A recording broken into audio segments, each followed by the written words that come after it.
Bismillahirrahmanirrahim. Alhamdulillahi Rabbil Alameen. This is a general review of crisis management and what have you. We had some other things in mind, but the last couple of days, the last few weeks, this subject is a fast-moving subject. On the subject of, we just mentioned an African-American armed demonstration in Stone Mountain Park in Georgia. We've talked about many little things that popped up lately, and it's so clear that this is all stage management, from Hollywood all the way to here. And this stage management where it's just like a stage production, like a theatrical production. And no matter what it looks like, I believe it's only about 30% effective. And I'll explain why, you know. First of all, we can see that what we discussed months ago, at the very beginning of this reminds us of there will be no Arab Spring in 2000. What we said about this stuff that's going on right now is exactly the way it is. From the very killing of our brother Floyd, it was clear that this was a public assassination. That this public assassination was done to incense the people, to almost force them to go out, to force a reaction. It was just the guy was too calm and relaxed when he was killing the brother. I mean, and it was done, and the police standing around and just going about their business and what have you. Okay, this was done to produce a reaction amongst the people. Now, when we say stage managed, that means it's stage managed from the beginning, the middle part, and what would be classified as the end. When we look at what's going on now, let's refer to this as as far as the demonstrations and what have you are concerned, are like close to this is the third act. Yeah, let's call it the third act. This is the third act. The first act is the government studies their police officers all around the country. They study the environment. They study where are we going to. They got in their mind what they want to do, right? They got in their mind a production. They have in their mind a production, and then have we done this before? Of course we have. We've done it time after time. Now, when they look at the officers they got, we got an officer up in Minnesota. He's been going through this 17 times, some huge amount. Okay, so we're going to choose him. Okay, now his supporting cast is the police. Are they new? Are they this? Are they that? Will they challenge him for what he's doing? Okay. So they got this in place. When they get it in place, they have to move and make moves to let environment pop up. They got the guy arrested. They had him in the back of the car. They took him out of the back of the car. For what reason? Only Allah knows, but we believe it was to do what they did. They got they're forcing the environment. They're forcing the stage. This is the production. We got it, now we're going to do it. They did it, and the people responded as predicted. Okay, now, in the audience is thousands of people, although it don't take the number of people that they have involved. This is to get something going here in D.C. If you got 5 active agents, production managers, you can almost stage anything. You don't take but 5 people. If you want to destroy an institution, you don't have to have. If it's 1,000 people in the institution, you don't only have to have 2 or 3 or 4 informers in there. They're going to tell you this guy likes him, he hates him, right?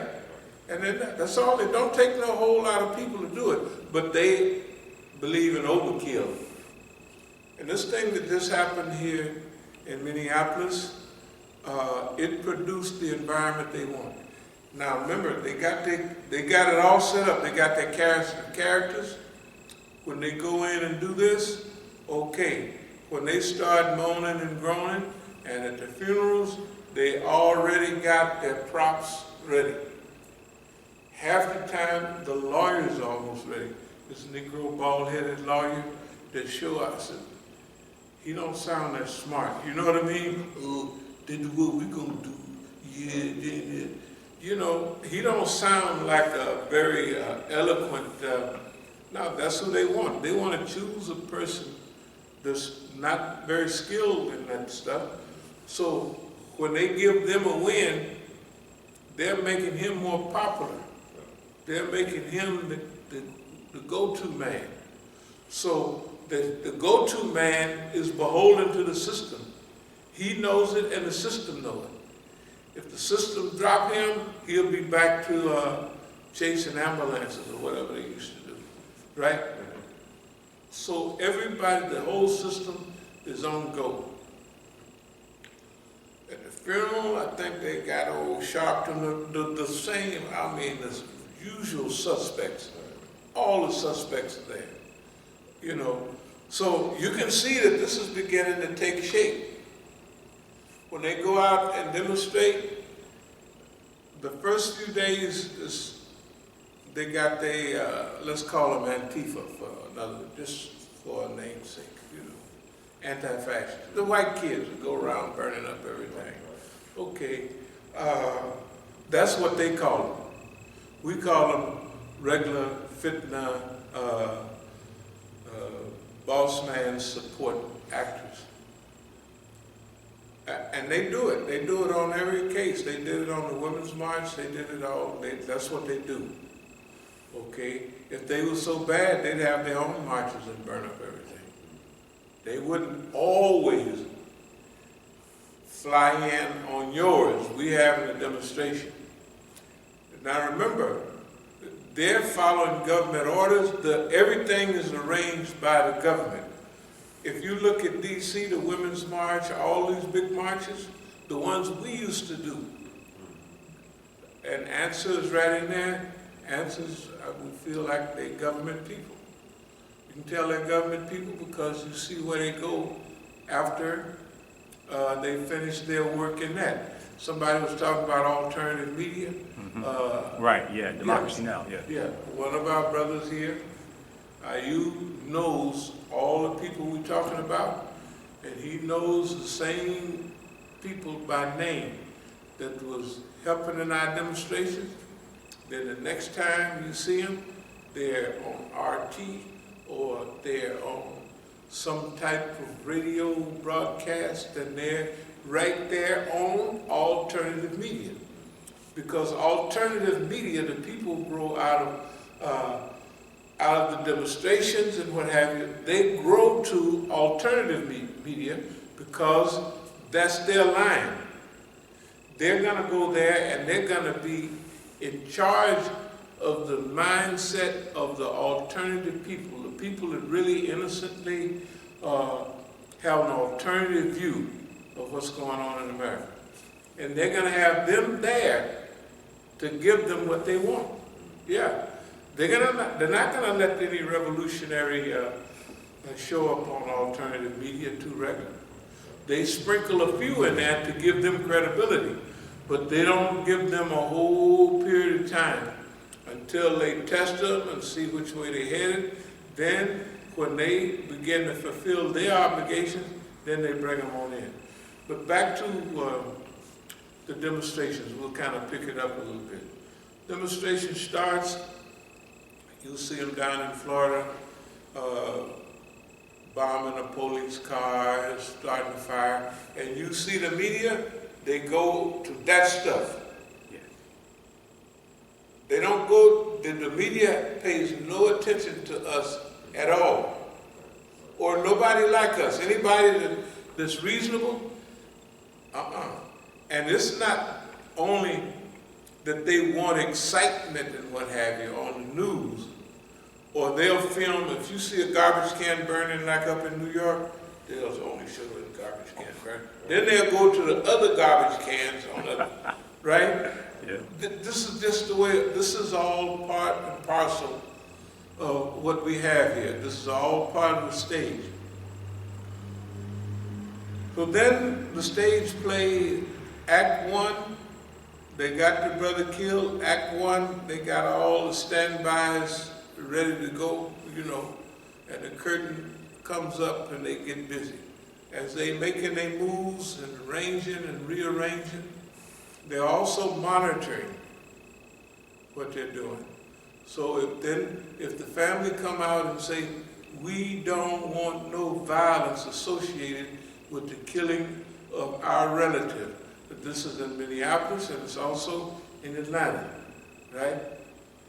Let's forget about the white girl for a minute that burned down the Wendy's, right? And they talking about that white girl, the police and the guy that got killed, what are they doing talking about that white girl, right? How did she get into it? You don't even know if the brother, the white girl, pretend to go with the Negro and tell him to go park there and the thing, and you don't know how they set it up. Because look, if the brother is sloppy drunk, right, if they say move the car, first of all he's parked there. Then they move the car, and while he's moving the car, he goes back to sleep after going 2-3 feet, you know, just, right? But when the police is arresting him, maybe it's adrenaline, and we have some idea about adrenaline, but that boy is not in no sloppy drunk mode. You know, when you get arrested and you sloppy drunk, you stay sloppy drunk. Right. You know, I've been arrested with drunks people have been drinking a little bit. And if they drunk, they stay drunk. When the police is harassing them, they might get drunker. They fall out in the back of the thing. They stay. You don't jump up and be throwing crisp blows. You know what I mean? And able to take their thing and break out running. All this stuff, it gets a little fishy along the way. This stuff gets a little fishy along the way. Also passed all the tests, all the sobriety tests. He passed all. Look, here's the thing that's going on. Let's agree that that's arranged. In Act 1, they got all the deaths is moving. Then we look at the public mind. The people are followers a lot. So if certain people encourage, they have people all throughout the United States working with people, and they gonna come out, so they bring out basically millions of people. You know, that's huge demonstrations in every city. And after the family makes a statement, then they're all peaceful, they're peaceful. But the things they're going toward don't make no sense. It's a repeat of the Kerner Commission 1967. It's a repeat. We're going to have civilian review boards, police review boards. We're going to influence the training of the police departments, because all the so-called riots, they came from police brutality. The Watts riot. In Oakland, the region of Black Panther, the Black Panther Party for Self-Defense was formed to monitor the police when they're arresting people. That's what their purpose was for.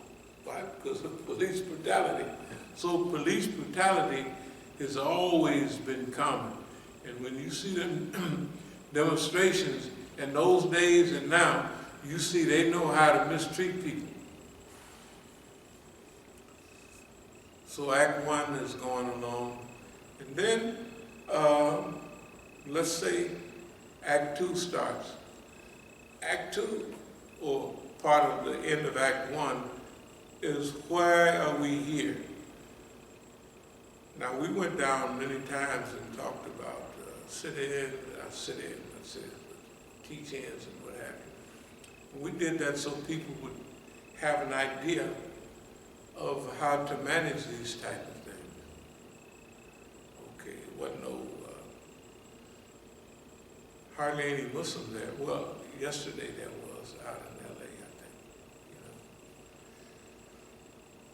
So everything is rolling along, then all of a sudden, okay, we see that the people are not requesting anything real or anything useful.